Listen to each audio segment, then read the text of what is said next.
నమస్తే, welcome to టీఎస్3 news. నేను సృజన. 13 ఏళ్లలోపు పిల్లలు ఇన్‌స్టాగ్రామ్ వినియోగిస్తున్న విషయం తెలిసినా మెటా సంస్థ పెద్దగా పట్టించుకోలేదని మాజీ ఇంజనీర్ ఆర్టూరో బేజార్ ఆరోపించారు. చిన్నారుల భద్రత కంటే యూజర్ ఎంగేజ్మెంట్ లాభాలకే సంస్థ ప్రాధాన్యం ఇచ్చిందని అమెరికా కోర్టులో ఆయన సంచలన వాంగ్మూలం ఇచ్చారు. కాలిఫోర్నియాలోని ఓక్లాండ్ ఫెడరల్ కోర్టులో మెటాపై కొనసాగుతున్న కీలక విచారణలో బేజార్ రెండో రోజు వాంగ్మూలం ఇచ్చారు. 13 ఏళ్లలోపు వినియోగదారుల విషయంలో ఇన్‌స్టాగ్రామ్ వైఖరి డోంట్ యాక్స్ డోంట్ టెల్ గా ఉండేదని ఆయన పేర్కొన్నారు. అంటే చిన్నారులు ప్లాట్ఫామ్ లో ఉన్నారో లేదో తెలుసుకునే ప్రయత్నం చేయకుండా, తెలిసినా చర్యలు తీసుకోకుండా వ్యవహరించేదని ఆరోపిస్తున్నారు. మెటా వద్ద 13 ఏళ్లలోపు యూజర్లను గుర్తించే సాంకేతిక సామర్థ్యం ఉన్నప్పటికీ వారిని గుర్తించి వయసు ధృవీకరణ చేయడంలో సంస్థ వెనుకడుగు వేసిందని బేజార్ తెలిపారు. యువ వినియోగదారులు ఎక్కువసేపు ప్లాట్ఫామ్ లో ఉంటే సంస్థకు భవిష్యత్తులో ఎక్కువ లాభాలు వస్తాయనే ఉద్దేశంతో ఈ విధానం కొనసాగించారని ఆయన ఆరోపించారు.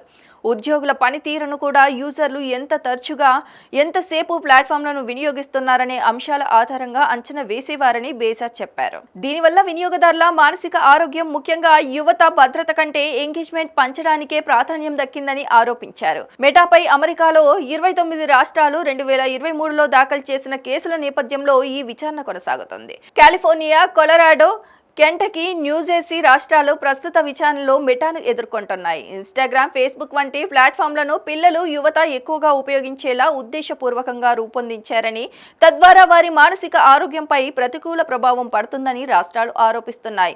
అదే సమయంలో 13 ఏళ్లలోపు పిల్లలు వ్యక్తిగత సమాచారాన్ని తల్లిదండ్రుల అనుమతి లేకుండా సేకరించారని కూడా ఆరోపణలు ఉన్నాయి.